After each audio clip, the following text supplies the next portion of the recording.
Hello everyone, welcome to a new class on ethics. And in this online class, we'll continue from our previous classes and talk about the second big normative ethical theory, which is called Kantian deontology. So until today, we talked about the first normative theory that we are going to, one of the three normative theories that we are going to cover. The first one was utilitarian theory. So first we covered what utilitarian theory is. Then we talked about the challenges against utilitarianism.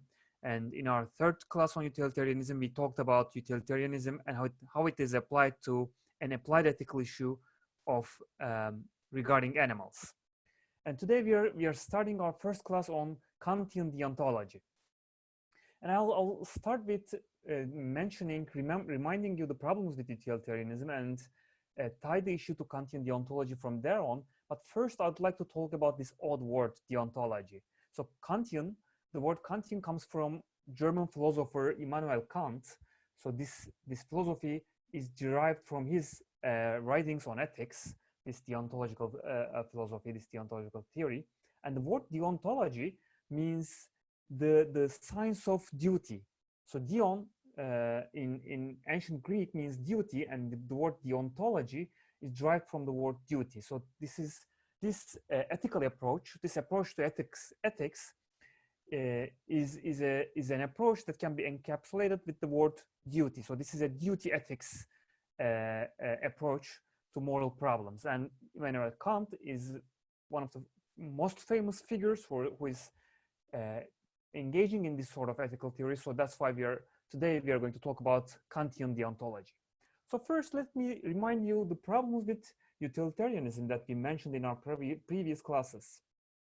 Especially, I'll remind you two particular objections to utilitarianism. These were named evil pleasures and scapegoat objections. In the evil pleasures objection, we talked about the pleasures of a sadistic torture, or the pleasures enjoyed by thousands in a Roman Colosseum, and these pleasures were thought to override the suffering of a single or a few victims. So according to utilitarianism, the pleasures that a sadistic torturer gets from torturing its victim, or the pleasures that the spectators in a Roman Colosseum get from watching one slave being torn apart by the lions, were overriding the suffering that the victim or the victims were going through. So utilitarianism, which, as you remember, was suggesting us to, was commanding in a sense us to do the action that brings the most pleasure rather than pain, would not condemn these acts. So according to utilitarianism, the actions of sadistic torture or the cheerings of spectators in a Roman Colosseum were the right things to do. So this was one objection against utilitarianism, because this was against our most basic intuition. So this was called the evil pleasures objection against utilitarian theory.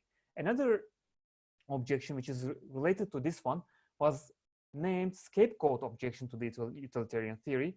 And in this objection, we talked about the police chief arresting an innocent person in order to comfort the restless public.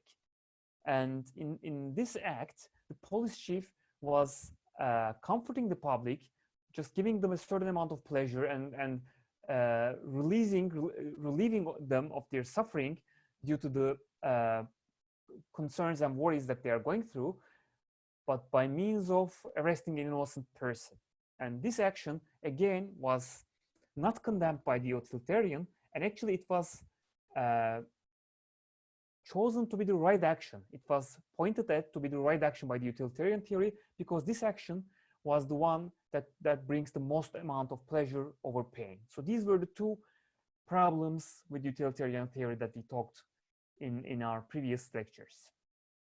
A new approach to utilitarianism might be thought to overcome these problems, and it's called rule utilitarianism. It's thought to be a possible solution to these objections against utilitarian theory.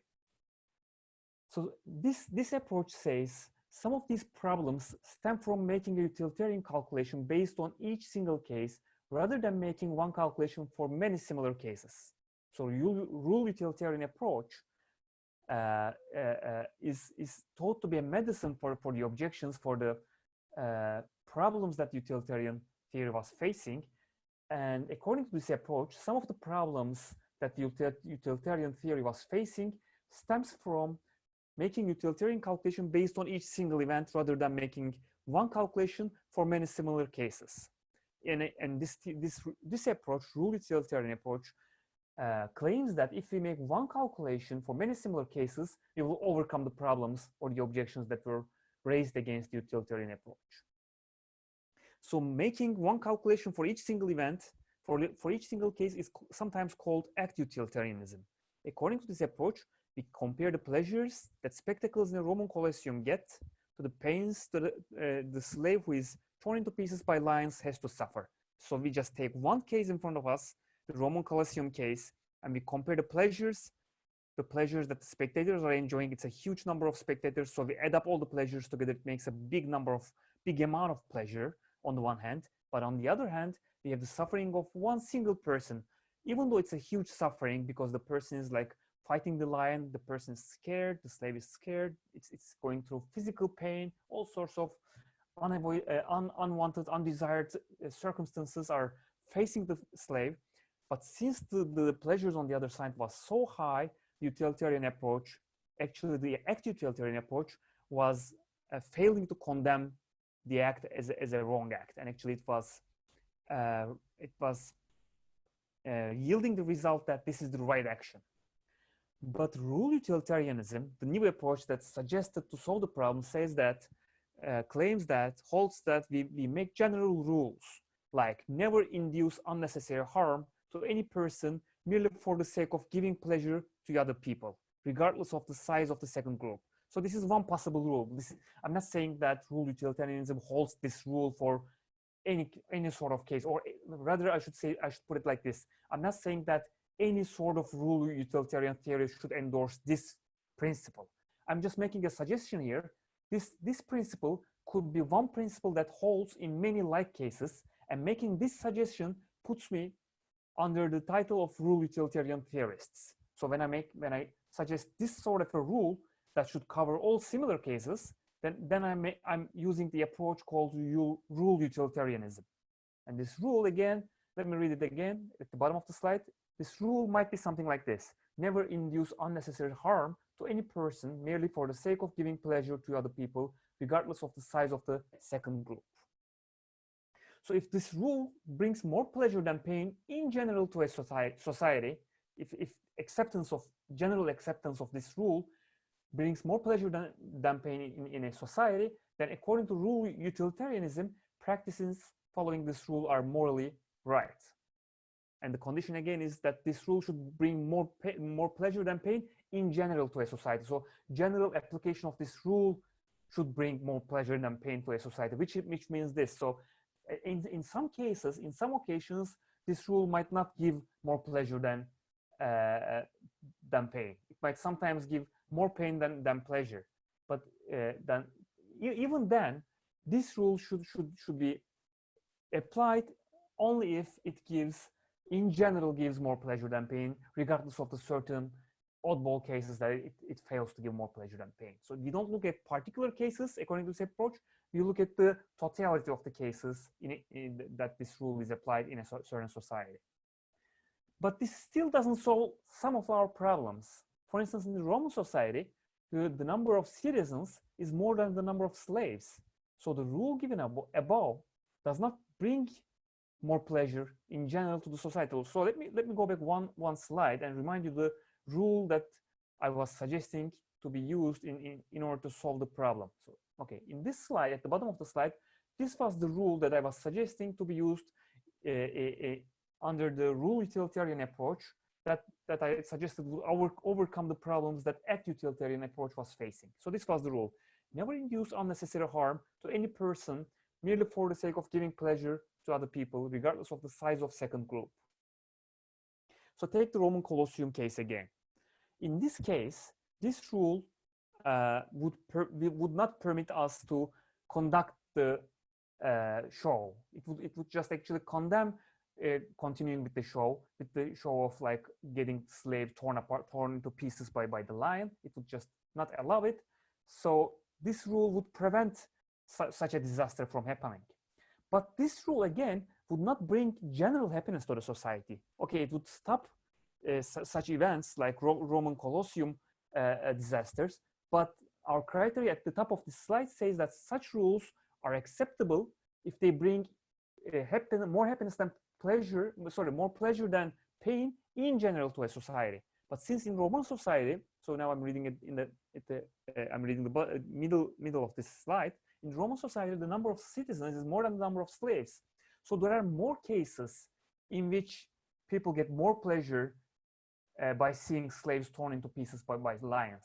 So even if that rule prevents from unjust killing of slaves in a violent way, the rule actually cannot be accepted in the society in terms of rule utilitarian criteria, because it doesn't give in general more pleasure than pain to the society. So this shows that the problems are not overcome yet, even if you use rule utilitarian approach instead of act utilitarian approach. We need different source of rules. And Kantian deontology is suggested as a solution to this type of problem at this point. The first step that Kant takes is suggesting that happiness cannot be the criterion of morality. And here is a quote from Kant's own writing.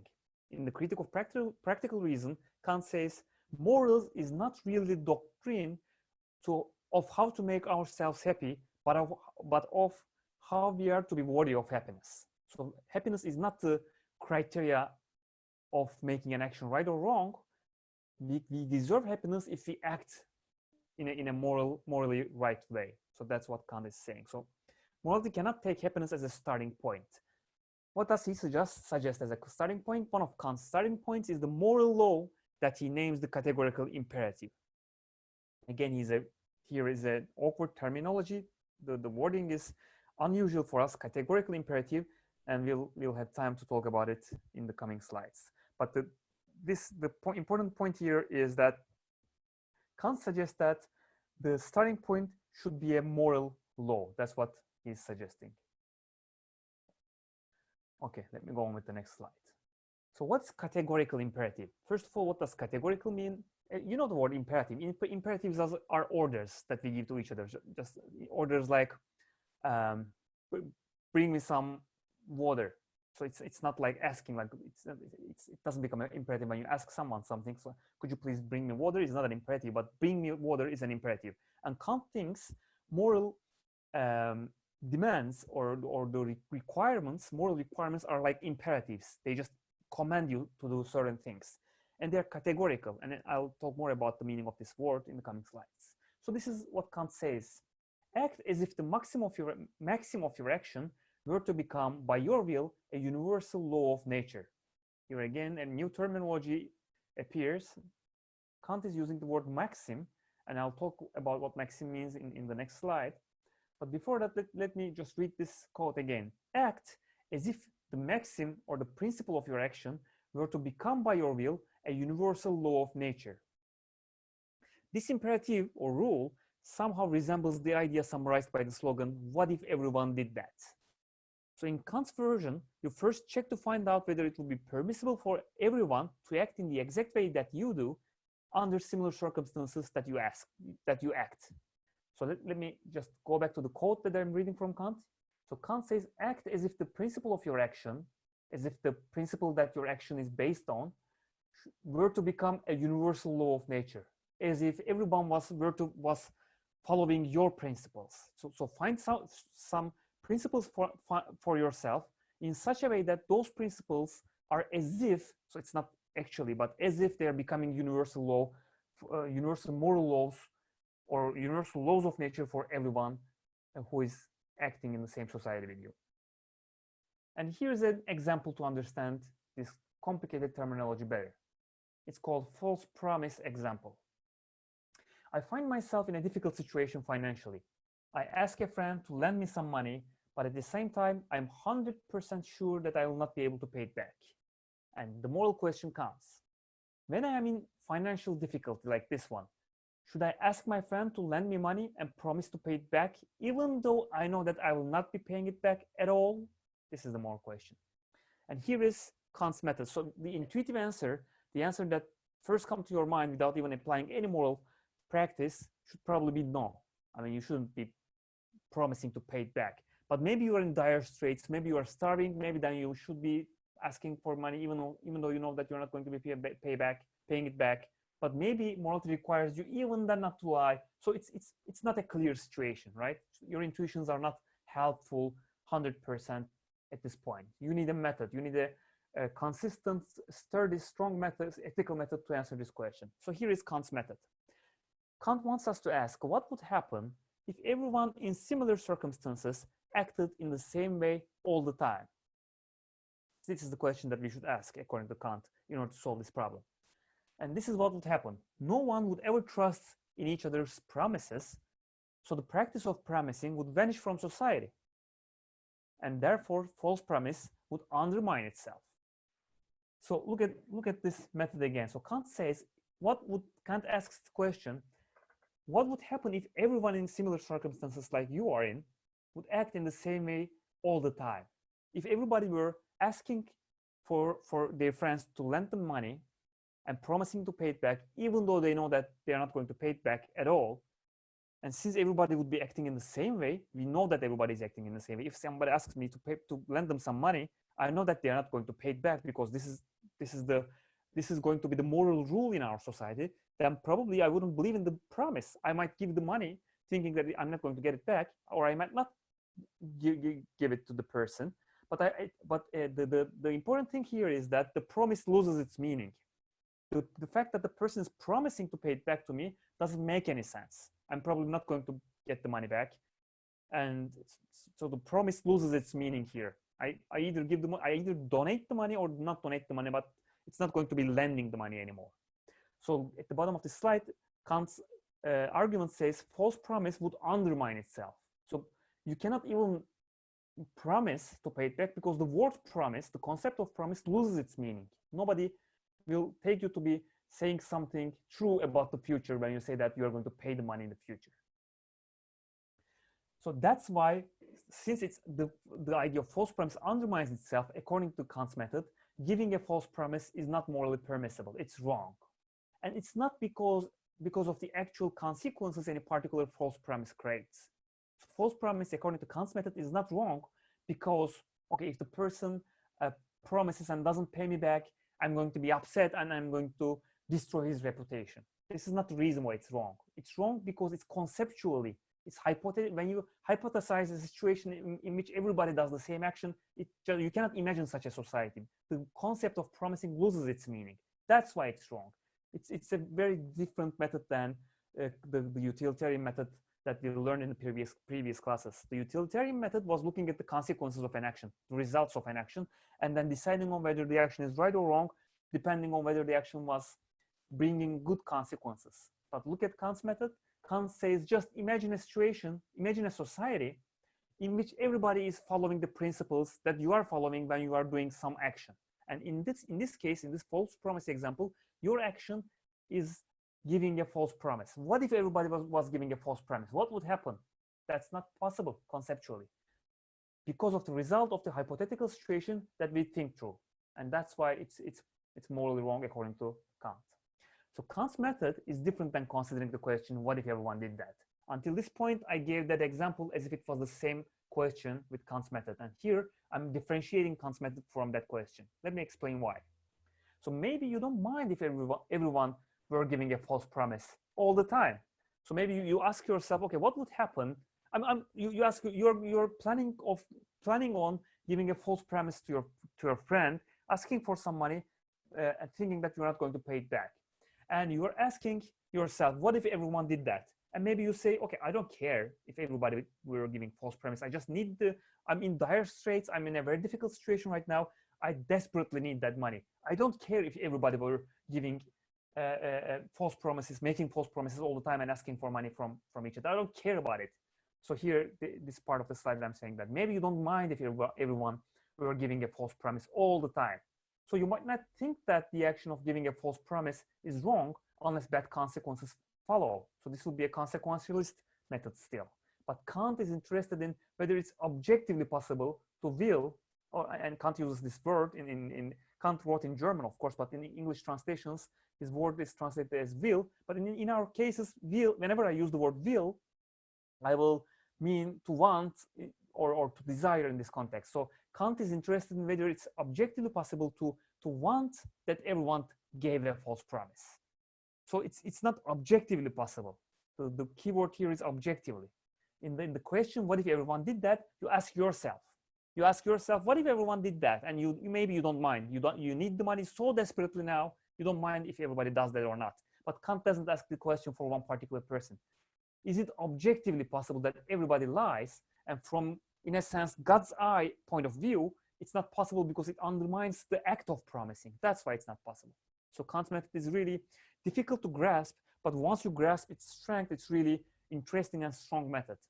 And let me warn you, understanding Kant's ethics, Kant's moral philosophy, or in this context, Kant's deontology, using the technical term, is not very easy. You have to concentrate on what he's trying to do. It's because we usually tend to have the intuitions of consequentialist thinking. We usually think of the consequences of an action to decide whether the action is morally right or wrong, or good or bad. We try to think of, okay, it might have good consequences if I lie now. If I make a false promise, maybe I have a sick daughter at home. Maybe my daughter is sick, I don't have money. I really desperately need that money to take my daughter to hospital. That's why I'm giving a false, and I know that my friend will not lend me the money unless I make a false promise. In that case, lying and making the false promise, according to a utilitarian, would be the right action. Or let me say, might be the right action according to many utilitarians, because the consequences would be good. My daughter would be saved, and let's assume that my friend doesn't really need the money. So in this sense, in this example, for a utilitarian, it would be the morally right thing to give the false premise, because it's an act that brings the right consequences. But Kantian methodology, Kantian, or let me use the terminology again, Kantian deontology, just bans us from making a false promise. So even if, we can of course make a false promise. Kant's methodology does not say that we are going to be executed or we are going to be taken into prison if we make a false promise. It's not saying that. Let me remind you the power of moral theory. Moral theory is not law. We are not talking about legal theory here. We are not going to be taken into jail. But nevertheless, Kant says, okay, you can give a false promise, but you should know that it's morally wrong. You're doing the morally wrong action. That's all moral theory is saying. Of course, it's not all, it's not merely what moral theory is saying, but for the time being, let me say that this is just what the moral theory is saying. And of course, moral theory will have consequences. If you're a person who is persistently making false promises, you will have a reputation of being an immoral person, a person who is doing the morally wrong actions most of the time, and this will have repercussions. This will have consequences. This will have results in your life. Or sometimes moral rules can inspire legal laws, legal rules, or they can inspire judges, as well as they can be turned into legal rules by a parliament, for instance. A parliament can make laws depending on moral rules. So moral rules are not simple words that simple sentences that we just utter. They can turn into laws, or sometimes they have stronger sanctions than rules can have. So in that sense, this was just a parenthesis that I'm opening and closing. In that sense, moral rules are not trivial. They are important things. Okay, let me go back to my topic. I was just saying that for a utilitarian, if I'm in dire straits, if I'm in difficult situation, if lying would save a life, like the life of my daughter, lying in that sense, and also if it doesn't harm anybody else, or harm as much as it gives pleasure to my daughter when her life is saved, it's the right thing to lie for a utilitarian. According to Kant, it's the wrong thing. Let me go on. So now I just talked about the categorical imperative until this point. Categorical imperative is the moral rule that orders us, that provides us the rules that we should follow in order to do the morally right action. Now that was the first starting point of Kant's philosophy. So now I'm coming to the second starting point, second pillar upon which Kant built his moral theory. And For doing this, I have to talk about the concept of goodwill. One of Kant's starting points for building an ethical theory was the moral law that he names the categorical imperative. His second starting point is the idea of a goodwill. And what's a goodwill? And let me remind you that will in this context means something like a desire and want, but of course I'm trivializing what Kant is saying. But for the context of this class, you can take, whenever you see the word will, you can think of it as something that you want or you desire, but not, I mean, it's not a physical desire, it's a rational desire in that sense. That's why Kant distinguishes and uses a separate word, but for the sake of this class, a want would make you understand what's going on here. Let me go on. A will that's a good will is a will that's the only good thing without a condition. This is Kant's description of a good will. So let me explain what this means. Other good things might be conditional. For instance, courage is good on the condition that unless you're a courageous burglar. So think of the concept of courage. We usually think that courage is a good thing. It's a good thing to be courageous. But if a burglar is courageous, if burglar is brave, then the burglar would not hesitate going into your house even when you are in the house. The virtue of courage is not a good thing when it's owned by a burglar. You see, so it's a conditional. Courage is good on the condition that it's not owned by a burglar. Again, a similar example: self-control is good unless you are a self-controlled criminal, right? So you think of a criminal who is getting excited when they're doing their crime, when they're going in your house, or when they're trying to harm someone. They're getting excited, they are losing their control, and they're making mistakes. This is good from the point of view of morality. We want criminals to do mistakes, right? So that we can either catch them or so that they cannot reach their evil goals. But if a criminal is self-controlled, if they can control their excitement, and if they can stick to their plan, they can give even more harm. So self-control is not good under those conditions. So it depends on the condition, but goodwill doesn't depend on any condition. It's always good. So that's why Kant thinks goodwill is the second starting point besides moral rules for his moral philosophy. So what's a goodwill? I mean, of course, we understand, we have an idea of what a goodwill is, but let's see what Kant has to say about goodwill. He says, a goodwill is motivated by the idea of duty and not anything else. Okay, now let's take a break here. What's going on here? What is Kant saying here? Okay, I know the idea of a goodwill. If I think of good things, if I try to bring good consequences, then I have a goodwill, right? Kant says, no. You cannot use the word consequences to define a goodwill. Bringing good consequences is something else. Having a goodwill is something totally different. That's what Kant says. So for Kant, always remember that Kant is not interested in consequences. And you will see in the further examples that I give, Kant doesn't want to relate moral theory, any action of having a right moral value to the consequences that the action is going to bring. Consequences have nothing to do with the right action, according to Kant. And in a similar sense, consequences have nothing to do with the goodwill. Goodwill is related to the idea of duty. Okay, what kind of a duty are we talking about here? And then Kant has to give us some details, and he'll accomplish this task. And let me go on to talk about Kant's examples.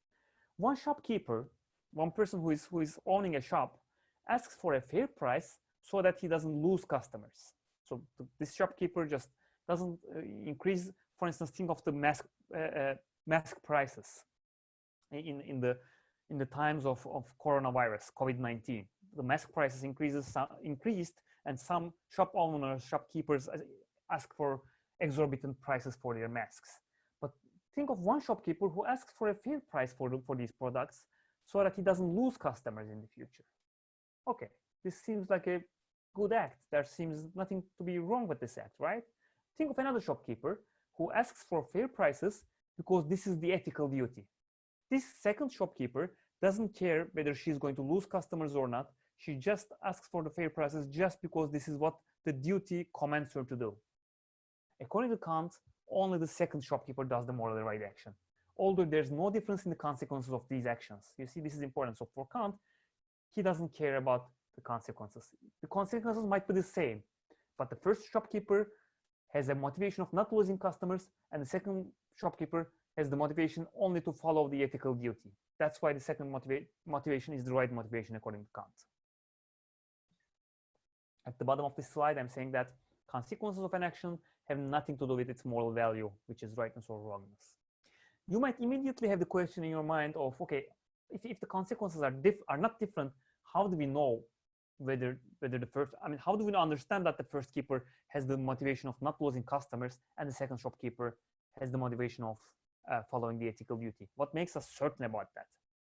First of all, you can ask the shopkeepers, but they can lie, right? They can just tell us lies, or they can be lying to themselves even. I mean, I might be the first shopkeeper. I might actually have the motivation of not losing customers, but I might be lying to myself and saying that, okay, I'm following the ethical duty just because I want to be earning ethical points in a sense, to speak metaphorical. I want to look ethical. I'm just deceiving even myself. I might be even lying to myself. That would be an interesting case.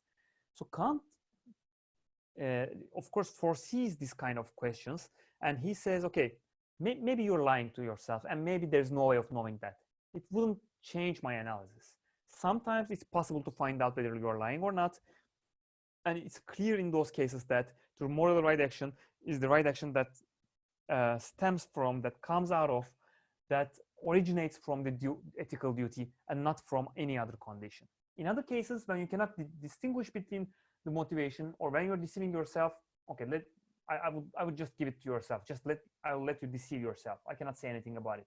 I'm just building a moral theory here, and I'm giving you the framework or the borders of this framework. So this is what Kant would say as an answer to such a question. Let me go on. How about inclinations? How about our tendencies to certain actions? What would Kant say about, what does he think about such inclinations or such actions? Such motivations, that sort of motivations. Sometimes people do good things because they are inclined, they have a tendency to do those good things. They enjoy doing good deeds, good things. Someone might just enjoy donating to charity, for instance. Kant says if you're doing the right thing out of enjoyment, it doesn't have moral worth. You're doing the good thing in line with duty, but not out of duty. So Kant is really strict about this thing. You must have a rule, moral rule that is commanding you the right action, but your action must, moral rule is not enough. It's not enough to follow the rule that you must donate to charity, or it's not enough to follow the moral rule telling you you must not give false promises. You must do these acts out of moral duty, not in line with duty. When Kant says at the bottom of this slide, when Kant says in line with duty, he's referring, let me use this pointer here. Okay, he's referring to the conditions that I just mentioned. Some actions are, they have the same consequences. They bring out the same results as someone who is following the duty. But Kant says, I don't care if they are bringing out the same consequences. They should be out of duty. They should be stemming from duty. That's what Kant cares about. Okay. So again, let me go back one slide here. So the shopkeeper who has a condition of not losing customers, now I'm going one slide forward again, or the person who is donating to charity out of enjoyment are doing good things. Kant doesn't deny that. They're doing good things, but their actions do not have moral worth. So for Kant, it's possible to do good things without having moral worth, without doing things that are morally valuable. So again, this explanation is important. Kant doesn't mean that it's morally wrong or it's not good to do good things, right? So I mean, it's good to do good things. It's a nice thing to bring good results or make good changes in this world. You can still do good things and enjoy doing them. There's nothing wrong about this. There's nothing morally wrong, or there's nothing wrong in any other sense about this. But you cannot claim to have done something that has moral worth according to Kant's framework.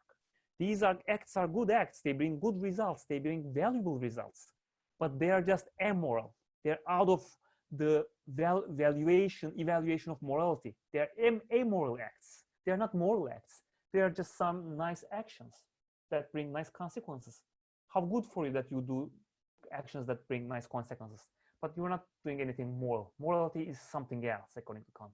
It's important to understand these distinctions. It's one of the most difficult distinctions in Kantian philosophy, Kantian moral philosophy, but it's also one of the most important, and it's not a trivial point. It has a deep, profound philosophical background in Kant's philosophy. There can be all sorts of factors motivating our action, but duty must be the determining factor of a good action for the action to have a moral worth.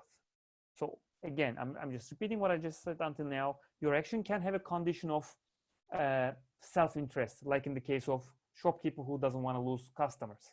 The shopkeeper doesn't want to lose customers out of self-interest, right? They are making a calculation there.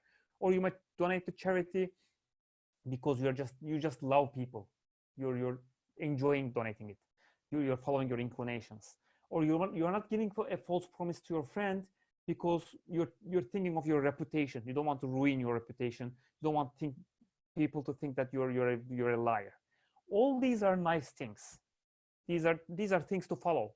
But unless you're doing these things just because duty commands you to do those things, then your action doesn't have any moral worth, according to Kant. This is as I was saying, this is an important point, and actually this is the point that distinguishes Kant's philosophy from utilitarian moral thinking. This is the most important point of Kantian philosophy. Okay, now until this point I gave the overall picture of Kantian philosophy, and now I'm going into details, because the details are harder to understand, and once you understand the overall picture, you have an idea of Kantian moral philosophy, and once you can distinguish it from a consequentialist picture, you have a good grasp of the fact that something different is going on here. But now we still need to find out the details about Kantian philosophy in order to understand it fully. So okay, I'll now talk about the Kantian categorical imperative. Okay, let me just check everything. Right. Okay, so I'm talking about the categorical imperative, the Kantian moral rule. Let me go on with this with the notes on this slide. Kant believes that morality cannot be based on any empirical, observable facts about human experience. So if you exclude human experience, the question immediately appears: what's left? Just logical facts about reason. So this is an interesting point, and this is an important point to distinguish Kantian moral theory from the utilitarian moral theory that we investigated until now. Because utilitarian moral theory, as you remember, looks at the consequences of events, and consequences of events are empirical, observable facts about human experience. I mean, somebody does a certain action, or some group of people do a certain action, and we observe the consequences of that action. We look at the consequences and we decide whether the action is good or bad, depending on whether it brings more pleasure than pain. Kant says, no, you cannot do morality like that. Morality cannot be based on any empirical observable facts. So he says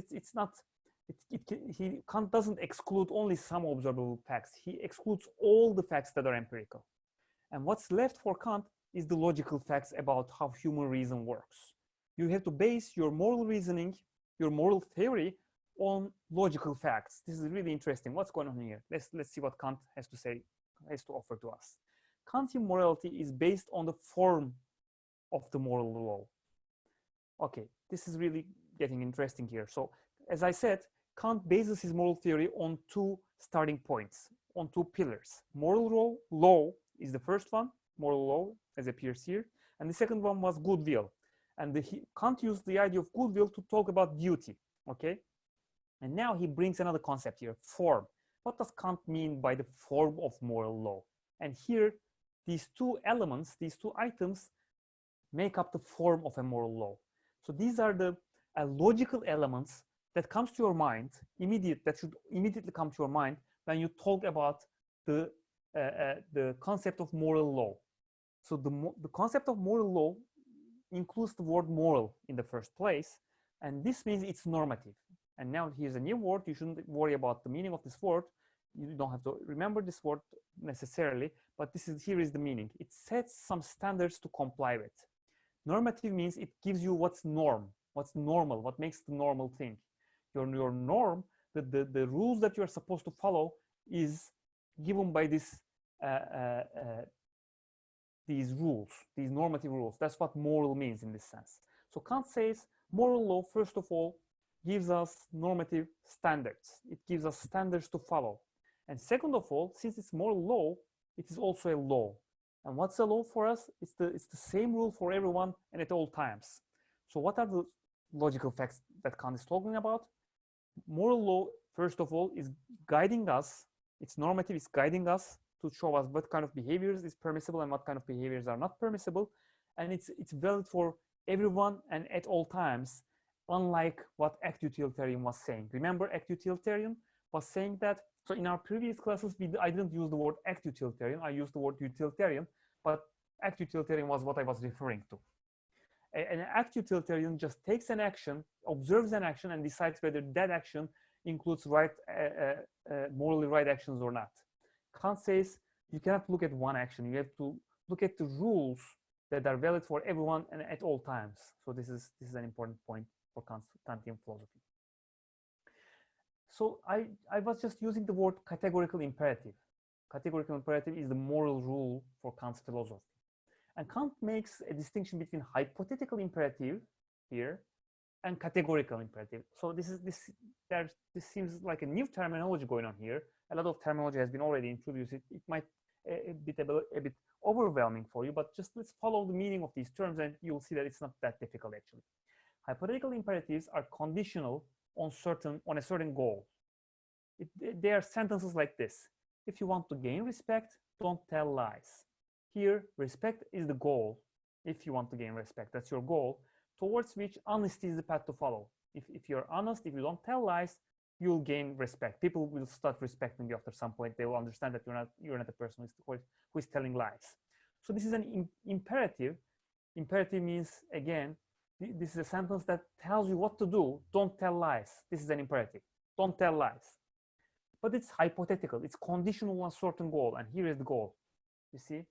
Here's another example. If you want to be a politician, look honest. Being a politician is the goal, and looking honest is the path to follow. In this hypothetical imperative, the imperative part is look honest. You don't have to necessarily be honest, but you have to look honest. You have to seem honest. And then your goal, you can maybe reach your goal if you fulfill other criteria as well. But according to Kant's philosophy, neither of these imperatives have moral worth because they are hypothetical imperatives. Okay, let's see what categorical imperatives are for Kant. Imperatives that are in line with the categorical imperative are unconditional. They're absolute in that sense. There are things like this one. Don't tell lies. So let's look at the other example again. If you want to gain respect, don't tell lies. There's an if condition here. There's a if clause here. Here, there's no conditional. Don't tell lies. That's what categorical imperative orders you. But okay, then you have to ask yourself, okay, why not? Why shouldn't I tell lies? I mean, utilitarian theory was giving me a reason not to tell lies because it brings out bad consequences. It brings bad things in the world. That was a meaningful reason not to tell lies. What does Kant has to offer me? So the answer that Kant is going to offer you is not a goal to reach, like a goal like bringing out good consequences. It's not like something like that. It's not like something like gaining respect. So it's not so that you gain respect. There's only one categorical imperative. It's this. Let me take out this pointer so that you can see the whole categorical imperative. Sorry. Okay. So I'm reading at the right bottom of the slide. This is the categorical imperative. Act as if the maxim of your action, as if the principle of your action, were to become by your will, by your desire, a universal law of nature.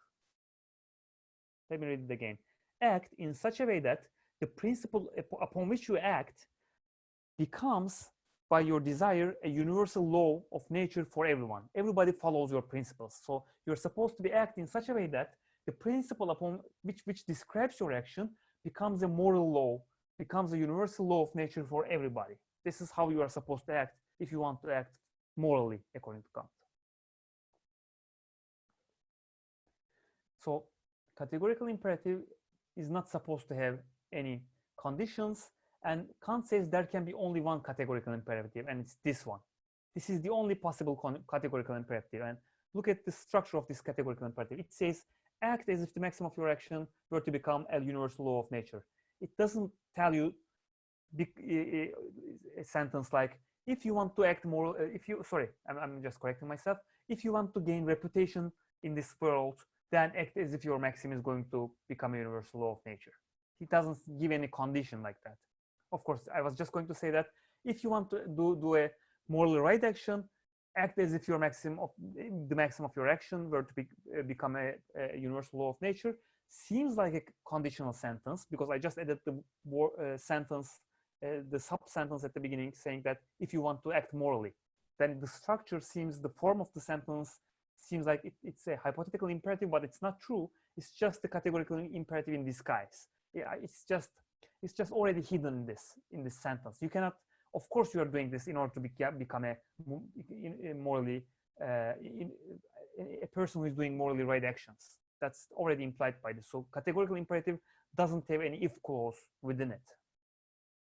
Okay, what's this maxim that Kant is talking about? The word maxim. It means a principle, but what kind of a principle is this? It's the principle that I follow to act in a certain way.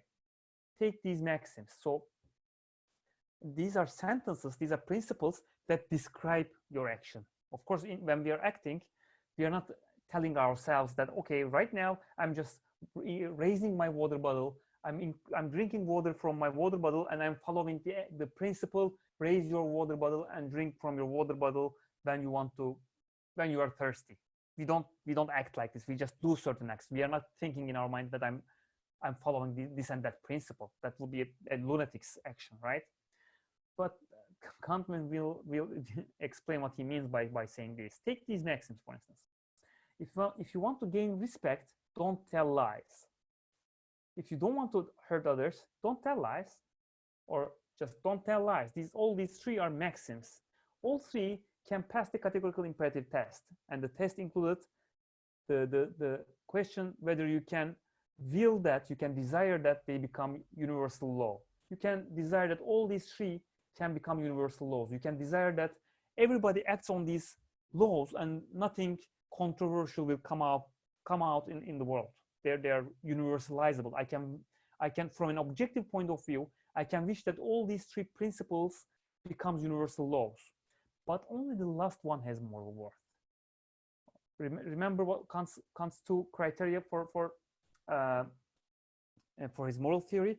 First one, you are supposed to act on principles that are stemming from categorical imperative, that are imperatives that don't have clauses, and second one, they should stem from duty, right? These were the two criteria that Kant was ordering us. Okay, I have it in the slide already. Kantian morality has, so I wrote morality 2 times here, but usually you can think of it as 1 time. Kantian morality has 2 major criteria. Maxim, the first criteria is a maxim passes the categorical imperative test, and I've already talked about this before. And the second criteria is an action is done from duty and not merely in line with duty. Okay, so all these maxims, all these principles are universalizable, can be desired to become universal law of nature. So they pass the categorical imperative test. But only the third one is an action is the principle of an action, is the maxim of an action that's done from duty and not merely in line with duty. Only this last one is an action, is a principle, an action which is okay, let me correct this sentence. Only this last one is the maxim following which you can do actions that have moral worth, according to Kant's theory. Okay, so this box at the bottom is really important. These are the 2 major criteria of Kantian moral philosophy. The maxim has to pass the categorical imperative test. Let me go back 1 slide and remind you what the test was. Here is the test. Act as if your maxim can become a universal law of nature. Act as if the principle upon which your action is based can be adopted by everybody and everywhere in the world at all times. You should do such actions. If your action passes that test, then there's a second test here. Check if you are doing the action from duty, but not merely in line with duty. You're not supposed to bring the consequences that the duty commands. So don't tell lies. Maybe you're not telling lies because you want to have a good reputation, right? then according to Kant, you're not acting from duty. You're acting from self-interest. You have a self-interest of having a good reputation. That's why you are not telling lies. Okay, this is what Kant is saying here. And Kant gives 4 examples to explain his moral theory, his difficult moral theory.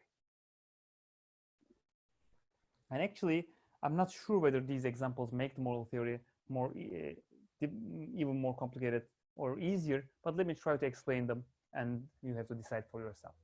First of all, Kant divides duties into 4. Here at the top row, you see 2 different types of duties: duties to yourself and duties to others. And here on the left column, you see 2 other types of duties: perfect duties and imperfect duties. Sorry. So this gives us 4 types of examples. In the box that I'm pointing at right now, it says do not commit suicide. So not committing suicide, not killing yourself, is first of all a duty to yourself, apparently. It's talking about suicide. And it's a perfect duty. And what does Kant mean by a perfect duty? It's written at the bottom of the slide. Perfect duties are duties that should always be followed, as opposed to what? Imperfect duties that can sometimes be ignored. So you are never supposed to commit suicide according to Kant, because it's a perfect duty and it's a duty to yourself. Another perfect duty that you should always follow, and it's a duty to others, is do not give a false promise. You're not supposed to give a false promise at any point in your life, because the concept of giving a false promise, as I talked at the beginning of the class, undermines itself. It creates a contradiction with the concept of concept of giving a promise. Okay, that's why you're not supposed to give a false promise, and that's why it's a perfect duty. That's why it's not. It should be always followed, and you're not supposed to give a false promise under any circumstance. So Kant has 2 other examples for imperfect duties. One is do not neglect your talents, which is a duty to yourself. Apparently, you're not supposed to neglect your talents, and you're supposed to improve yourself. So being an indulgent person, just following your desires and trying to have fun and not improving yourself, according to Kant, is an immoral act. You can sometimes do that. That's what it means to say imperfect duty. Sometimes you can ignore your talents. Maybe you play the guitar. You're a good guitar player. You have a talent for playing the guitar. And you sometimes just feel lazy to practice. Sometimes you can neglect your practices, but not always. If you're always neglecting your duty, your talents, then you're breaching your duty. You're doing something morally wrong, according to Kant. And another imperfect duty is saying that you are not supposed to refuse aid to others. If you refuse aiding others, helping other people, you're also breaching an imperfect duty. So you're sometimes permitted to refuse to aid. I mean, sometimes maybe you're too tired, you don't have enough financial power to aid another person. Okay, sometimes you're permissible not to do it, but you're not supposed to do it all the time. So here is Kant's explanations for why suicide and giving false promise are, so not false promise was already explained in the previous slides. Neglecting your talents are breaching your duties. For suicide, Kant gives this explanation. Kant believes that committing suicide is in contradiction with your duty to yourself of furthering your life, of continuing your life. So Kant thinks, he thinks the maxim favoring suicide is not universalizable. It doesn't pass the test of categorical imperative. The test of categorical imperative asks you to see whether you can desire that the principle upon which your act is based can be a universal law of nature. So universal in that sense means, can you desire that, can you will that everybody follows that sort of a principle? And Kant believes you cannot universalize it because it's in contradiction with our nature as a reasonable being. A reasonable being, according to Kant, wants to continue its life, and when you're committing suicide, thinking that your life you're in dire straits, your life has lost meaning, you're doing something contradictory to your reasoning, to your reasonable or your nature as a reasonable person. I don't know if this is totally satisfying answer here. The reasoning that Kant gives is somehow dubious, but let's be charitable to Kant and let's accept the explanation he's making for the time being. Let me go to the next explanation. Kant says, neglecting your talents and refusing to aid others is also breaching your duty. Kant agrees that you can universalize this maxim. So let me go back one slide. So the perfect duties here are not even universalizable. They do not even, these two examples, sorry, which are perfect duties, are not even universalizable. If something is a perfect duty, you should be, sorry, if a certain maxim is not universalizable, then it doesn't pass the categorical imperative test. And perfect duties, the breach of perfect duties are such cases. If you're breaching a perfect duty, the maxim of your action cannot even pass categorical imperative. On the other hand, the maxim of imperfect duties can sometimes pass categorical imperative, like this one, neglecting your talents and refusing to aid others. These examples, the maxims that these acts are based, can pass the categorical imperative. Kant agrees that you can universalize these maxims. Nevertheless, you cannot universalize the willing of these acts. You cannot expect others to desire the same thing. That's why these two types of examples cannot be breached all the time, and that's why they fall under imperfect duties. So as I was saying, Kant's examples, I'm not sure if Kant's examples are making Kant's moral theory even more difficult. I would say it doesn't at least make it easier at all, at least for me, but I mean, you have to see it for yourself.